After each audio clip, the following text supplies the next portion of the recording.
This is our second installment of the Wise Wellness Month that we have going on the whole month of May. So very, very thrilled and excited that today we have joining us Erin Kern Timmerding. And I'll explain a little bit more about Erin and how we got to know each other, in a little bit. But I first wanted to take a moment to introduce Lily. So Lily is, she's a student at the University of Cincinnati, so a fellow Bearcat, and she is going to be joining us this summer as our intern. So she's going to be working on a lot of things in business analytics, bringing her core expertise to the table, and I think really thinking through how we can take this virtual space to the next level. So really, really excited. She is way smarter than I am. And so while I bring energy and gusto to the table, she's going to be the brains of the operation and kind of help us think through how we can really revolutionize, I think, a lot with our membership management and how we're thinking about growing. So more to come there. So I wanted her to join because I thought that would be pretty awesome. So she is, and so I guess as we're thinking about then continued growth in this space, one of the things that I am really excited to share is that, with this wellness month, we have been fortunate to think through the 8 pillars and how we're thinking about, advancing ourselves across all of the different touch points.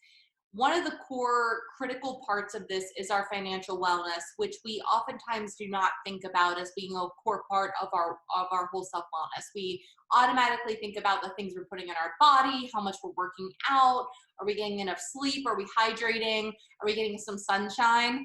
But I think the core part about what I find to be, and which Erin will touch on more, is what can awareness and management of your financial wellness do for you in order for you to be able to support yourself in this space as well as to support others. And this is one that I'm not shy about talking about my own personal challenges in this space, scarcity mindset, in being able to push accountability off to others, and then not dealing with it and thinking that it's not my job, but it is my job. It's completely my job is to understand what's going on with my own personal finances, my own personal retirement and investment, paying off my debt, but also thinking about what that means for my family and people that I, statistically speaking, will be caring for. And that's where Erin, when the Cincinnati Business Courier article went out last summer, Erin was the very, very first person to reach out to me. She said, "Oh my gosh, we have so much in common. We've got to get together. We just need to have breakfast. Let's just connect." And that is what kind of led us to this journey. It's been such an interesting time with how things have built with the business and built in our personal friendship, which has been really awesome to see kind of that flourish, but also, with both of us in this COVID time, about how the roles of both of our businesses have evolved in people's lives and how people have started coming to us with needs beyond what we originally set out to do. And it's just really kind of exploded. And so today with Erin, what I wanted to do is just share her expertise with this community today, but also just share, humbly, I am so honored that she is here today because she really is an expert in all things of this financial space. She has spent her life's work has really been around this and educating and supporting people in this space, and in particular women. Her unique story of personal discovery and growth in times of trauma, I think you will find incredibly inspiring. And I think foremost, the piece that I have been most encouraged about Erin is that she is relentless in her dedication to helping to support anybody who really needs it. And we'll drop everything to kind of help to do that. And it really, you kind of find that rare these days. She's like one call away, whatever you need. So thank you so much, Erin, for being able to come on and share your wisdom and expertise with us today. And I really just am so grateful for you being here, and you can go ahead and take it away. Uh-oh, you're on mute, I think. Me. You there? Oh no. Let's see if I can find her. Is that, oh, no, that's not. Let's see. Oh, let's see if I can. Oh, did she? Oh, is this maybe? There you go, Erin. Erin, you might have to. Can you talk again? Okay, hold on. There we go. Now, yeah. Can you hear me now? Yes. Sorry, I'm working through that phone, and I guess I'm on here twice. I think I'm on my phone and my. So obviously, I am not a tech person. So that's not my area of expertise. But well, Stevie, thank you so much. Your words are so kind, and I want to tell a little bit about my background a little bit, and then how I got to Stevie and how I got to today. And it's because it really partners with what she has said. So again, my name is Erin Timmerding. I live in Northern Kentucky. I've grown up in Northern Kentucky, Cincinnati. I've lived here my whole life. I'm raising my family here. And I have been in the financial industry since I graduated from Miami in 1994. So a long time. Spoiler alert, this is the last thing that I thought I would ever be doing was finance stuff. So that's part of my journey, I guess, a little bit as well.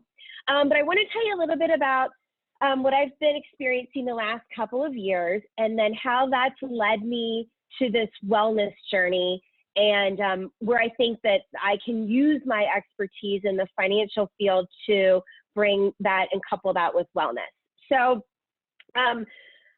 in January of 2017, my husband passed away, and we have 6 kids. They were 4 to 14 at the time.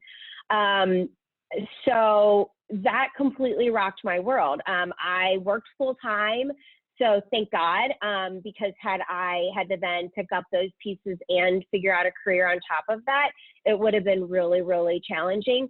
But at least I had a career established and could continue to work. But it still completely changed my life and my 6 children's lives. And they were, like I said, they were 4 to 14. The oldest was an 8th grader at the time. So at that point, after I sort of picked up a few of the pieces, my focus had to completely change on what the rest of my life looked like. Not only was I going to be a single parent, I was going to be a double parent. So that was an extra stress that I needed to take on. Resilience was going to be extremely important in my life and in my children's lives, as well as all of our mental health. I needed to be mentally healthy and strong so I could have children that were mentally healthy and strong, who had been through the worst thing that anything could happen, but it wasn't done. They were going to experience that loss throughout the rest of their lives. So I needed to figure out a way to create an environment where we were going to be able to accomplish that. And so as I really thought about, okay, I only have so many hours in the day. I have to incorporate all of those things together. I can't have my work life and my family life and be one kind of person there and another kind of person here. I don't have enough hours in the day. You all know that. So I needed to really create a lifestyle for myself where it was a seamless transition back and forth. And that's really where my wellness journey began. I never wanted to work out in my life. I never cared about what I ate. My mental health was important to me, but I almost took pride in being stressed because that made me feel like I was doing a lot. It was almost a badge of honor. And so the more I really focused on, okay, what does the rest of my life need to look like so I can parent these children, be alive, be thriving, provide for them financially, provide for them mentally and physically, what do I need to do? So that's when my wellness journey really began. And one thing that I did was I went on a retreat by myself. If you've never done that, highly recommend it. Went on a retreat for about 5 days by myself to a wellness spa. I mean, it wasn't terrible. It was lovely. But I was by myself, and I came up with 4 things that I knew I needed to create in my life and focus on in my life and in my business in order to be successful in all those areas. And so those are peace, strength, joy, and patience. So that's what I bring to my clients. That's where I come as a person. I really am concentrating on my own peace, strength, joy, and patience, and trying to provide that to my clients. Yeah, it's about the investments, but that's the lens through which I look at everything. So I'm trying to help my clients achieve those same things, that same peace and wellness when it comes to those financial questions that they have in their lives. I talked to Stevie, and I had a PowerPoint presentation that I was going to use, and it was a little canned. I work in a really compliance heavy world, and it was a little canned, and I felt like you guys were above that. And so I really wanted to make this more interactive. I wanted this to make it what we could do together, because I know that you were there. So first I want to tell you what this is not going to be, okay? I'm not going to give you the best stock tip. I'm not going to give you a market analysis. I'm not going to talk about the economy. I'm not going to give you a miracle sales pitch on some fabulous product. So if that's what you signed in for, I'm sorry, but that's not what this is going to be today. What this is going to be is about women and our journeys. That's wellness. Wellness is being okay on your journey, and the journey is not a straight line. And I think that's what I've really had to take into consideration. It's not a straight line, and that's okay. That's okay. And so I need to be well wherever those turns and twists take me. Hopefully you have read this attachment that went out in the packets. If not, it's okay, but it's in the email that Stevie sent out. I'm going to, this is what I'm going to use as the basis for my discussion. So you can go back to this. I'm not making any of it up. It's all back in here, and you can dig a little bit deeper. And there's a lot of really great stuff in here that I'm not going to bring up because we just don't have the time. But I really wanted to highlight on a couple of themes that I felt were different. And, you know, a lot of things that we hear about women and money, or women investing, and women in finance, I hear the same 2 or 3 things. I know you've heard those things before. And so I want to sort of launch us past that. It's not about being a more intelligent investor or knowing more about finance. It's, you already know those facts. Now tell me what I don't know. Tell me why I need to know those facts. Tell me how those facts are important to me. Not, I just don't need to know that men make more money than women, or that we live longer, or things like that. We're all there. We got it. So one of the first things I really want to talk about in the key themes that I think come away with this, that I think can be, no exaggeration, life changing when you think about your finances and your financial health in these areas. What's really interesting is that women make values-based decisions about their investments. So what that means is that they look at their money, not what it buys, but what it can do for their life, how it can create the life that they want to live, that they want to live for themselves, that they want to live with the people they care about, and how they can support the causes that they are interested in. That's what money means to women. So very different when you really think about money in those instances. This is the biggest reason that I want to speak on this subject. Women have a lack of confidence when it comes to investing. Women have a lack of confidence when it comes to investing. Now, that's not balancing the checkbook. That's not budgeting. Those are financial pieces that women are comfortable with. It is the investing part. And only 50%, 52% of women feel confident in managing their investments. Now, when you look at that, that doesn't mean that you need to know everything about investing.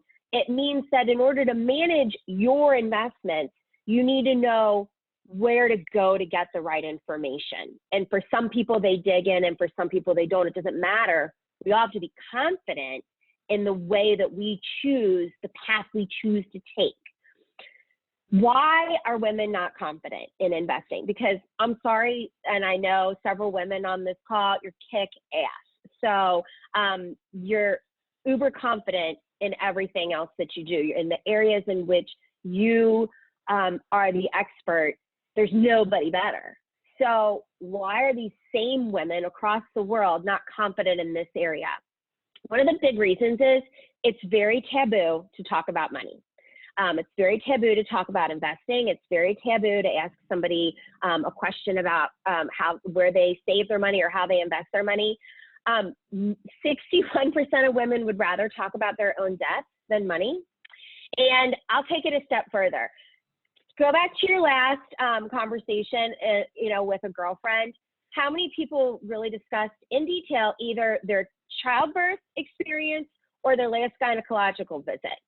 Women are really happy to talk about that kind of stuff, but they won't talk about investing. They won't talk about money.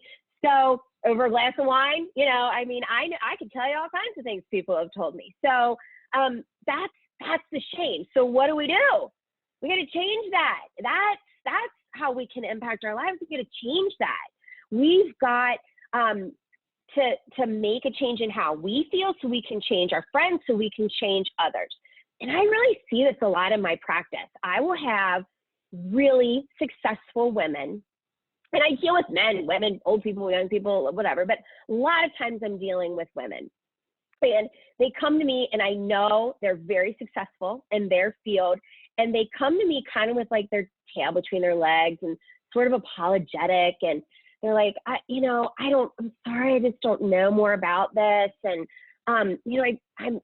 I've done this and that, but I don't really know. And now they've amassed a lot of savings. They've made some really great decisions. But why does this woman who can sit in a meeting with her colleagues and nail it come to me with her tail between her legs saying like, oh, I'm sorry, I should know more? No, you shouldn't. You shouldn't know more, because you know why? You're spending your time doing what you can do. Great. You don't need to be an expert at everything. So don't feel bad if you are not an expert in this area. Not everybody can be. We don't have the time. Nobody can do everything. So let that go. That's like with everything else. We just can't apologize anymore for not being an expert in this area. And be confident in saying, you know what? I don't know what I'm doing in this. I know you do. I need your help. I need your counsel. I need your advice. And you know why I don't know this? Because I'm really fabulous at what I do, and I haven't had time to learn this. If I had the time, I'd figure it out. But it's not in my agenda right now, because I'm moving my career, my family, my people, my causes in this other direction, and I don't have time to do it all. So whether that's working with an advisor, talking to a best friend, looking online, finding ways to get information and counsel that fits your life, you need to be confident and feel good about that. The big reason is women do not have a financial role model. 45% of women say they do not have a financial role model. That stops today. That has to change. So if we didn't have those financial role models, guess what? We get to be those financial role models for our friends, our colleagues, our girlfriends, our sisters, our mothers, our daughters, their friends. The more we make this subject important and confident in our own life, we are going to change future generations. No exaggeration. Women say that their biggest financial regret is not investing more. Now think about that. That's different from saving more, okay? There's a difference between saving and amassing savings and amassing wealth. Wealth gives you choices. savings comes from your income. Wealth comes from, like what Stevie was talking about, the where do I go from there? What comes next after I've gotten out of school, gotten a good job, taking care of these other pieces? Then how do I make this money work hard for me? It's more than just saving it. And so it's becoming educated on how to do that fits your needs, your risk tolerance, your desire for involvement. Women say that there are other regrets, and I think I bring this up just because I think it's worth chatting about, especially those of us that have young, of my 6 kids, 4 girls. So this takes on a real importance to me, that their other financial regrets were not taking a job with a higher pay grade from when they get out of school. So, what they looked at, right, getting their degree and so forth, they realized after the fact, like, wow, I really could have been in this other career. But I didn't realize it. They realized that they have too much credit card debt. So again, that's something we can change, and living beyond their means. So, I mean, those are things that we can embrace, that we can change, that women can feel a lot more confident in what they're doing. Things are not going to get better unless we break the silence and we start talking about this to our girlfriends, to our friends, to our moms, to our daughters. We now know this information, so we need to become those mentors. We are the change. And what will happen if we do that? We will improve women's confidence, starting with our own, in investing. We will then speak openly and encourage others. We will share best practices. We will become more efficient. We will share our confidence with others. And what that means is, I know that I only have so many hours in the day. So people are talking about being business owners and physicians and corporate folks. Everybody has a different calendar. Everybody has a different agenda. Some people have kids, some people don't have kids. People taking care of parents, not taking, all of the above. Whatever your story is, you are crazy busy.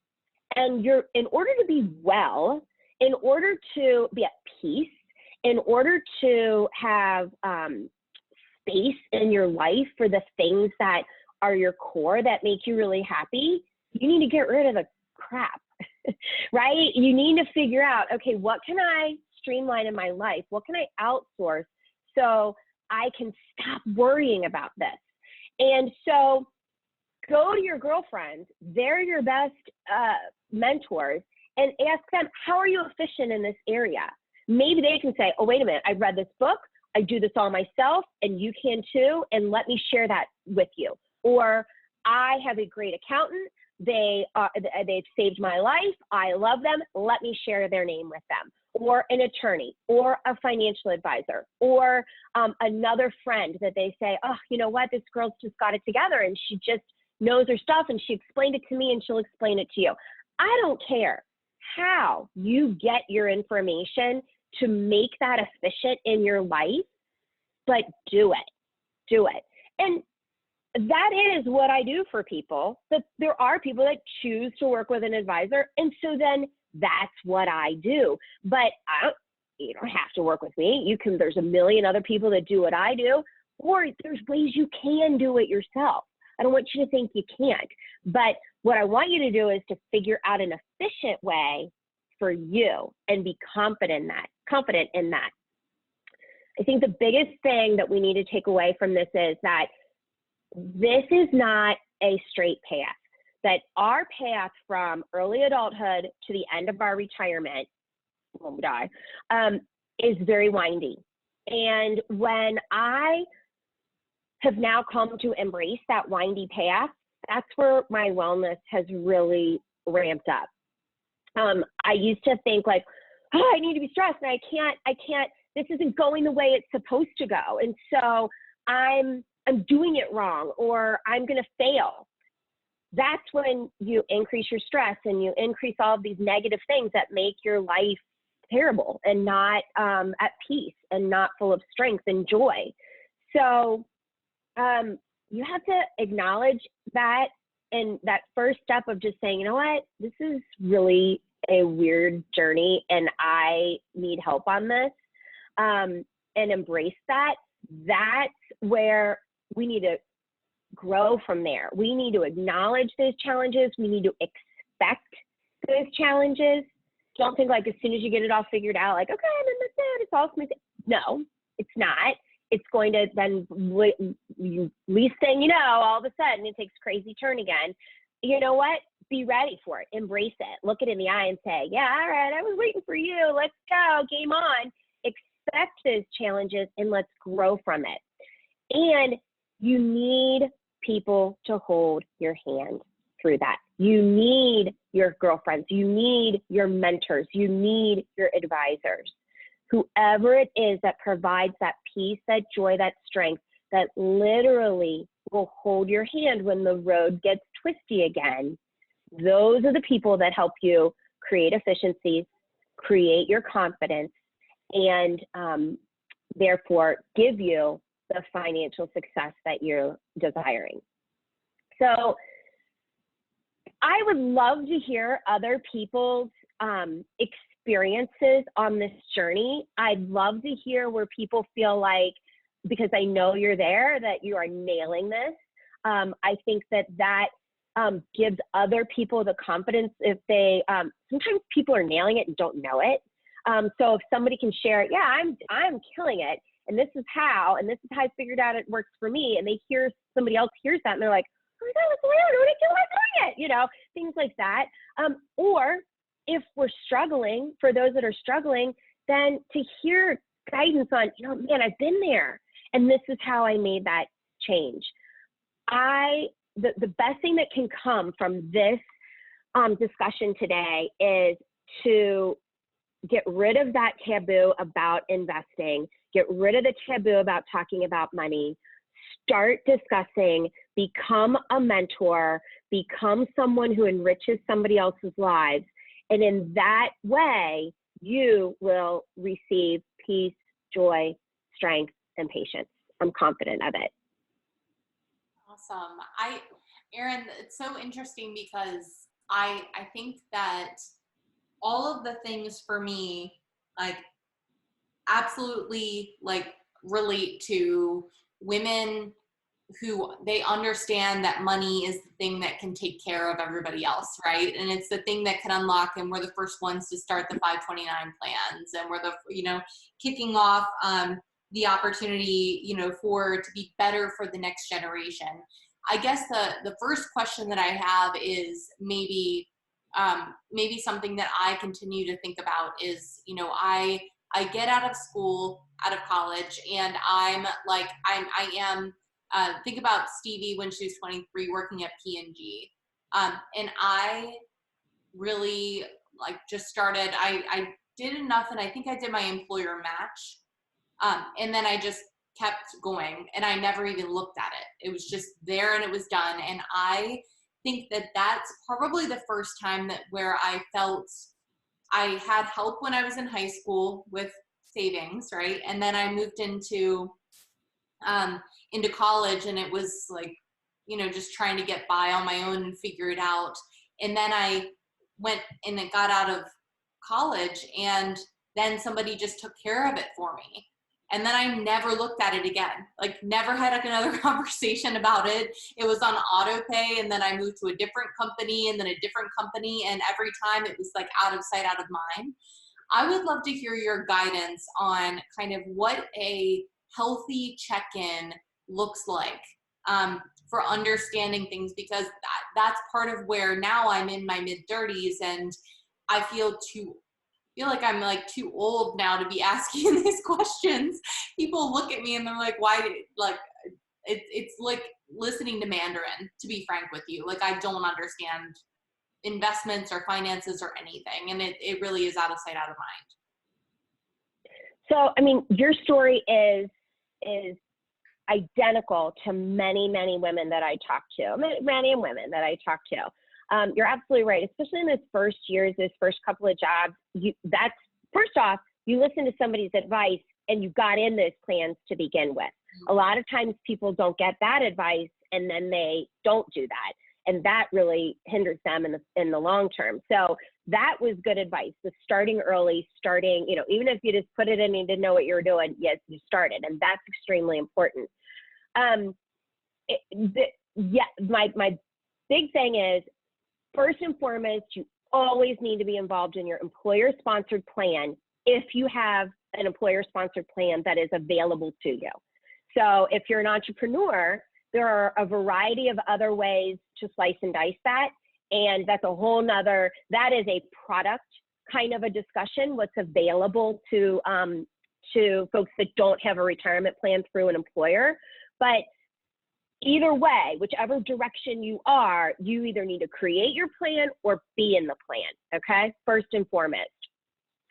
Then there are usually advisors that are associated with that plan. Check in with those people. They're being paid by your company to do those tasks. So check in with them. They're there for you. So don't ever hesitate to reach out to those folks. Then over and above, like, when is it time to think about beyond that, like the next step in as far as advice or being concerned about making sure you're doing all the right things. I like to think that about $250,000 in savings outside of your active retirement plan. So if you have $200,000 in your 401k plan and $50,000 in savings, that's not what I'm talking about. I don't care if you have $50,000 in your retirement plan through your 401k, but if you've got $300,000 in your savings account or in a couple of stocks or in a mutual fund, once you're over that 250 mark outside of your active plan, that you need to take a little bit more notice of what you're doing. And at that point, then really dig in with getting a mentor, getting an advisor, finding a way to get good information that's targeted to you, that's very specific to you and your time frame, your risk tolerance, what's going on in your life. Some of that can kind of be done online, but it's really good. I think it's important to talk to a real person, and whether that be your dad or your mentor or your girlfriend next door or seeking out an advisor. But find that person that you can trust and share. And it's kind of, I always tell my clients, or like when I first meet with somebody, I'm like, I'm Catholic. It's kind of like going a little bit into the confessional. Like, you got to be open. You've got to be find somebody that you literally can say, this is me, warts and all. Did I do good? And but you can't hide it. If you want to get anywhere, you got to be honest. You got to be open and just move forward and start talking about it. So I think that 250 is a big mark. And again, the other piece is, most of us have worked a variety of places. If you've worked at 3 companies and you've got retirement assets at those three companies and you're company number 4 right now, don't lose track of those other ones. I see that a lot. And my recommendation would be, again, you need to consolidate those. That's separate from your active plan, but that would be more as legacy assets that kind of count in that 250 and greater. Does that answer your question, kind of where the metrics are? No, and just, again, because I'm always like going to be willing to cannonball into vulnerability here, like 250 sounds like a lot of money, to build into what I would say, am I thinking about it right? That's literally like cash savings that is not like tied. That's not like house. That's not anything like that. That's just like money, right? Yeah. So let me give you like a good example of so I'll just give you I'll make somebody up. So there's a woman, she's 35. She and her husband have a couple of kids. They own their house, and they both work, and they both participate in their 401k plans let's just make it easy. They have 401k plans, the retirement plans through their employer, and they participate there. They have $50,000 in a savings account, straight up cash that's in their checking account that, you know, somebody got a bonus and they didn't know what to do with it and they just kept it there. It does not count the value of their house. It does not count the value of the money that they each have in their existing 401k plans, okay? But I'm trying to get to 250. So we've got $50,000 in our savings. We've got maybe $50,000 that the parents said, hey, you know, start this mutual fund. And so they've got $50,000 that mom or dad said, hey, start this mutual fund. So little by little, you know, they put a little bit of money in that. They don't really know what they're doing with it. And then they each have $100,000 in each of their prior 401k plans. So they each worked someplace else and they each left in their 401k plan there $100,000. So that family is about $300,000 of money that they're actively in charge of outside of their active 401k plans, okay? So that's money where the onus is on you. When it's in your 401k plan, there's more of a menu. There's a lot more knowledge of what's going on. It's being actively invested. If you've got $50,000 in your savings account, do you really need 50? I don't know. Maybe you need 100. That's where you figure it out. Maybe you need 10. I don't know. You need to figure out what's right for you. The $50,000 that's in some mutual fund that, you know, your grandma gave you or told you to do, and you know it's there, but you don't know what you'd ever use it for, but then you've got like in the back of your mind, well, I've got these kids, should we use it for college? I don't know. And so then like you get kind of sort of in this like swirl of not knowing what to do, so then you don't do anything and you just sort of let it. You're like, oh, okay, well, let's go to soccer practice. And then these 401k plans, those can just get kind of lost. And when you're not actively employed at an employer, you're not in the loop on, hey, we're changing funds, or hey, we're changing providers, and you can't add to those. So it's better to not lose track of them. You won't lose them, but lose track of them. So, and try to consolidate that. So that's kind of how maybe somebody would get to kind of easily 250. This is not like, hey, I've got $250,000 in my savings account. No, that makes total sense to me, in particular about the losing track and in particular, you know, having the ability to like consolidate it all and take a look at how you can be really deliberate about how you're right.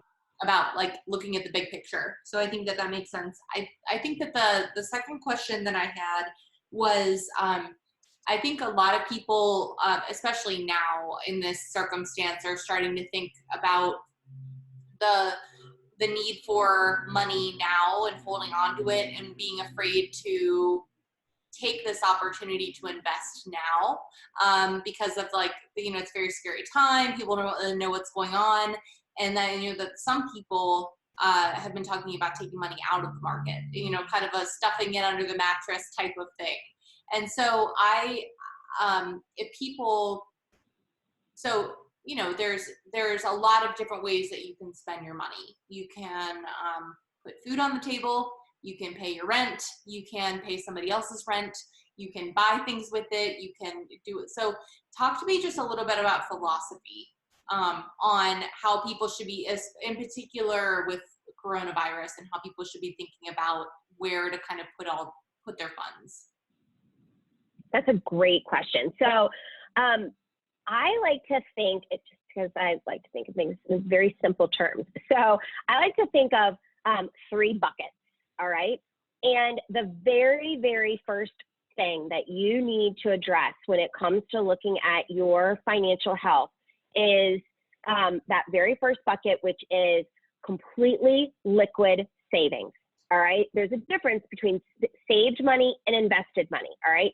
Saved money, it is not fluctuating. It is not at the whims of the market. It is 100% available to you at all times.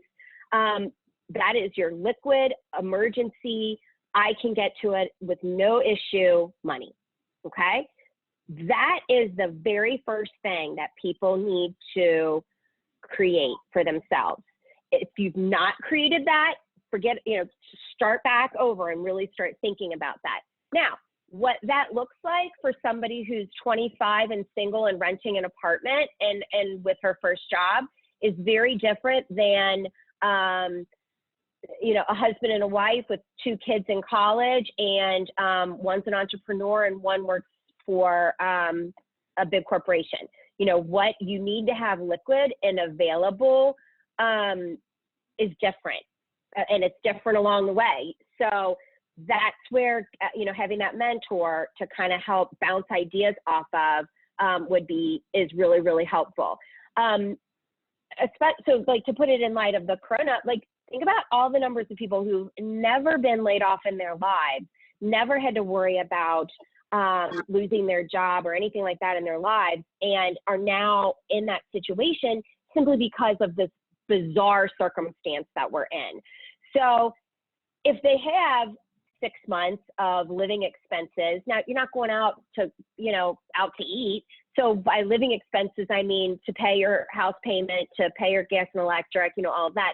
If you've got 6 months of that, then something like this isn't going to throw you for a loop. Your job's going to be right back in, and you're going to be ready to roll, and it won't impact you financially. But if you don't have that kind of savings, then these dips, these challenges could definitely hurt you. So that's the very first thing that I really look at when I look at somebody's financial health. I'm like, okay, tell me about your savings. That's why I want to focus first and make sure they're ready to go there, because I can't build on the next steps until we have that foundation. Okay, even though like we're not investing that, we're not making that money grow, but that's important to that person. I need to know before I can go further that they're ready to go with the other pieces. Then the next bucket is the last bucket. That's the retirement plan bucket. So that's the money that you're using the furthest away. But like I said before, the earlier you start saving in that bucket, the more beneficial it is to you long term.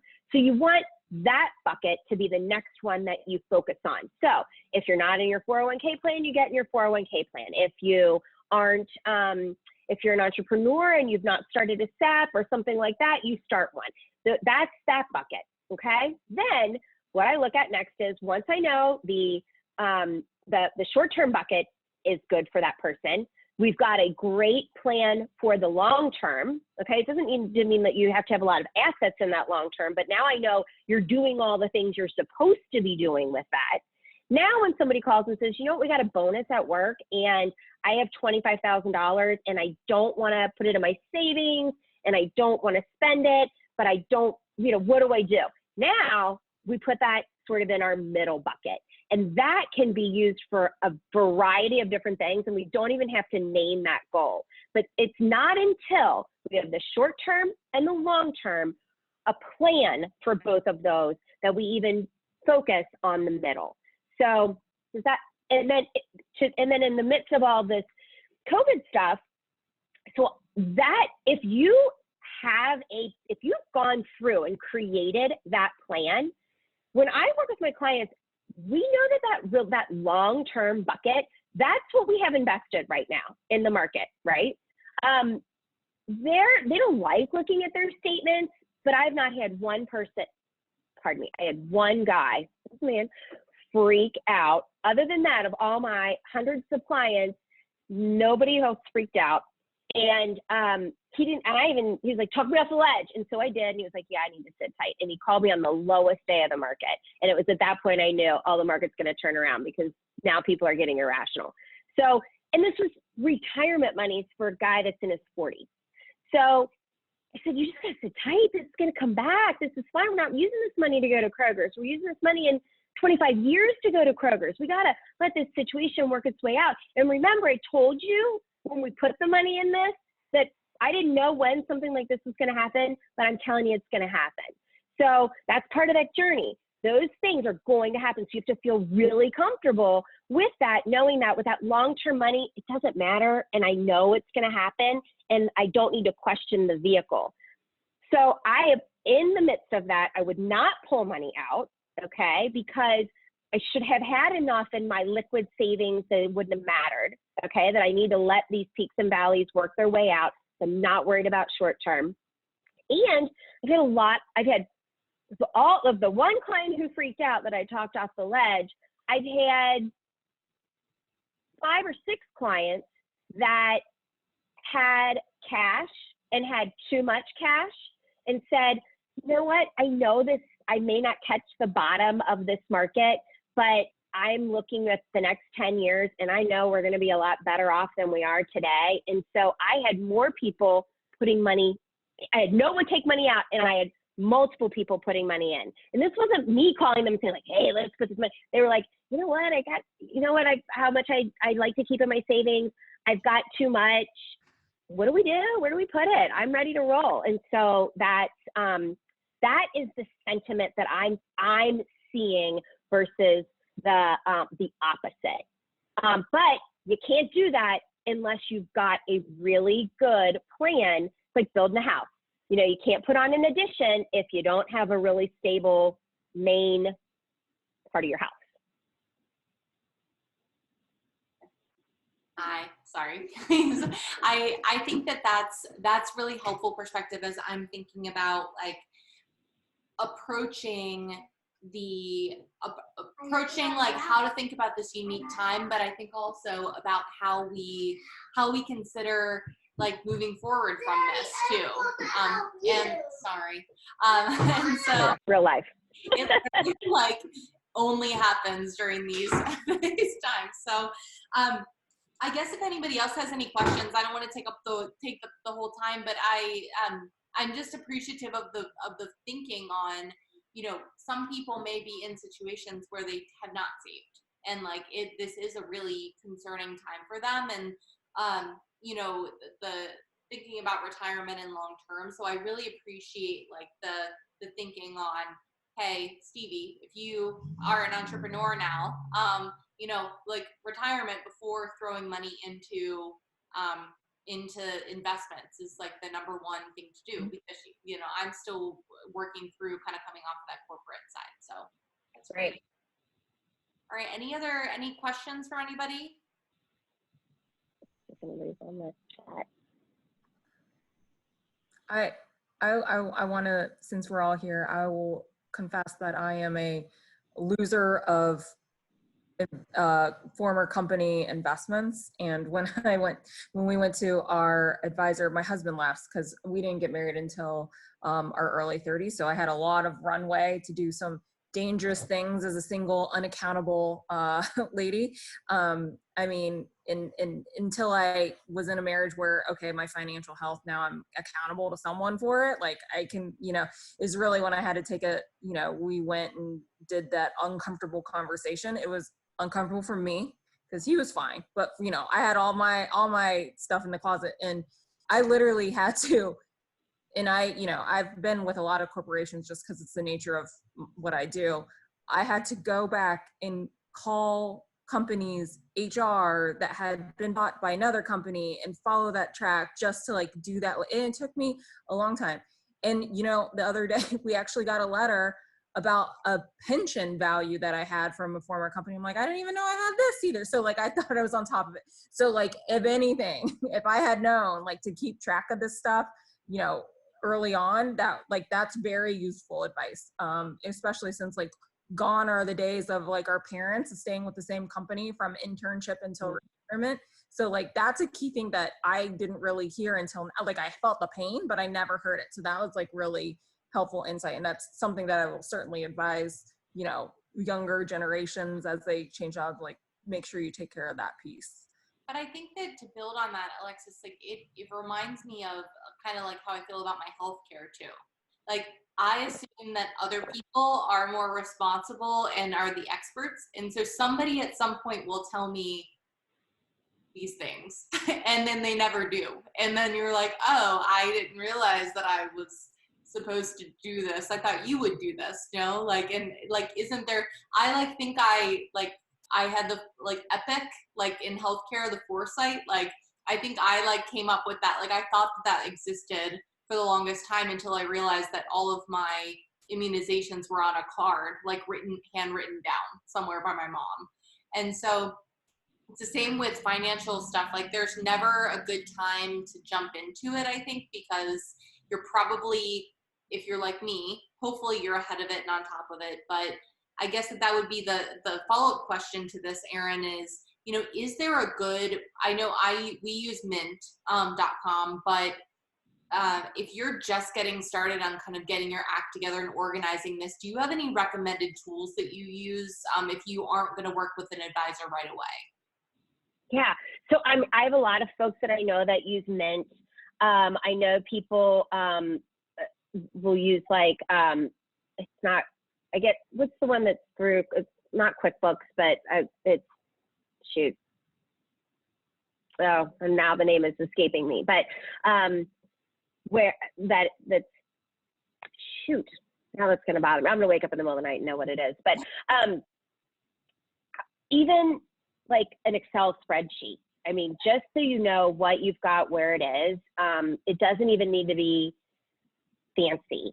A lot of people, you know, use online banking. So I think that is a fabulous way. Look at the tools that are associated with your bank's online banking resources. A lot of those will give you feedback on your budgeting, on your income, where you've got money go, how you've got money going out. It will categorize your spending and so forth. So I'm all about being efficient.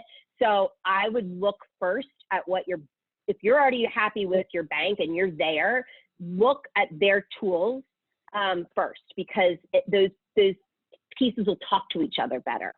Mm-hmm. No, that's great. I love the efficiency piece. Okay, we have one question. Is it called personal capital, the thing like Mint? No, I can't remember.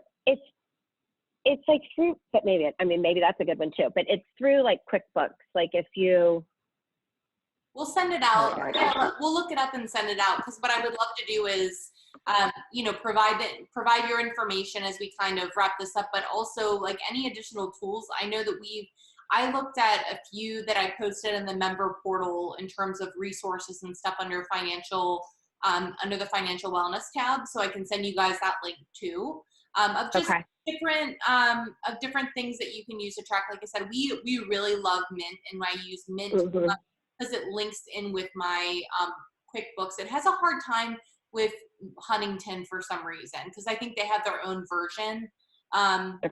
But that's a Huntington issue. It's not an everything else issue if you use Huntington.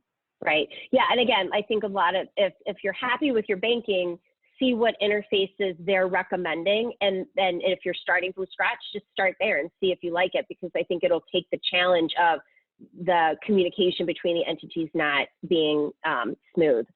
So if you're looking to not, you know, to start someplace. Another question, I don't know what we are on time, but do you know, so similar to financial wealth, it's important to track, like, you know, power of attorneys and, you know, those types of documentation, because they all go back to decisions, right? And where your money goes and those types of things. Is there like a recommendation? So if anything was to happen to, like, God forbid, both of us, you know, to have maybe like it in a legal space or lockbox, or like electronically, that is, or a contact, like tell our loved ones, you know, where they could find information related to this, should there be something catastrophic that happens to us. Like that's something that I don't really know what to do. Like I tell my sister, and like 20 years down the line, is she going to remember? Like, you know, that kind of thing. Like, right. Yeah. What is that? So yeah, it's a lot of people call that their family love letter, which really outlines what they've got, where they've got it, you know, where to find things. And you're right, you know, you want to kind of outline all of that, and have a couple of critical people know where it is, and or give them copies.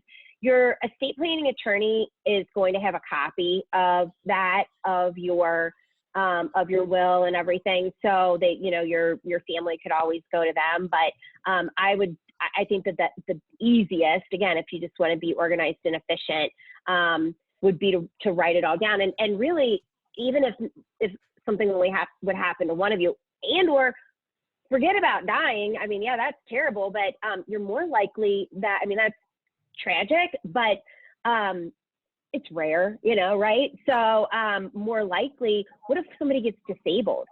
So if you or your husband are disabled and stuff's in his name and you need to pay a bill or you need to call and you don't know the password or you don't know that can be very, very difficult for people as well.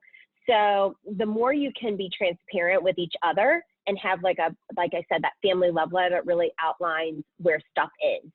And it's extremely, extremely important to have a will, have a power of attorney, both for your, have a medical power of attorney as well as a financial power of attorney. One does not do the other. And again, if you've got children, guardians, and should you set up trusts and things like that, it's not brain surgery. I mean, most people, it is not. It is very, very, very straightforward. At the same time, I would not do it online. I would work with an advisor. I'd work with an estate planning attorney. There are many, many, many good ones out there that are very effective and priced correctly. And if you need names, give me a call. I'll give them to you. I'll tell you the people I like. But you don't need, you know, a Cadillac. You need a Toyota. That's going to be fine, but you need it. And it's very, very important.